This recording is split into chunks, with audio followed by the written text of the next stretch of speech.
முதலாவது தேவனுடைய ராஜ்யத்தை அவருடைய நீதியும் தேடுகிற எனக்கு எல்லாம் கூட கொடுக்கப்படும். நான் உயர்வேன், நான் உயர்ந்த அடைக்கலத்திலே வைக்கப்படுவேன். இதெல்லாம் கர்த்தர் எனக்கு கொடுத்த வாக்கு தத்தங்கள். இதை இப்ப என் வாழ்க்கையில தரிசனமா வச்சிருக்கிறேன். இப்போ ஆண்டவர் சொன்னதை நம்ம செய்கிறோம். அதனால கண்டிப்பா சூழ்நிலைகள் மாறி மாறி வந்தாலும் இது நிறைவேறுன்னு எத்தனை பேர் நம்புறீங்க? சூழ்நிலைகள் கரெக்டா வந்துருந்து நினைக்கிறீங்களா? இல்ல, சூழ்நிலைகள் மாறி மாறி வரலாம். நீங்க செழிக்கிற மாதிரி உங்க வாழ்க்கையில சூழ்நிலைகள் இல்லாம இருக்கலாம். ஆனா நான் இந்த வாக்கு தத்தத்தை விட மாட்டேன்.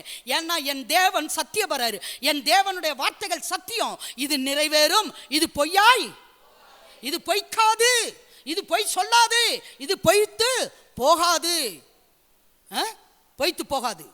ஆனா சூழ்நிலை மாறி மாறி தான் இருக்கும். சூழ்நிலையை பார்த்த உடனே இது நடக்காது, இது கிடைக்காது, இது முடியாது, இது வாய்க்காதுன்னு நினைக்க வேண்டிய அவசியம் இல்லை.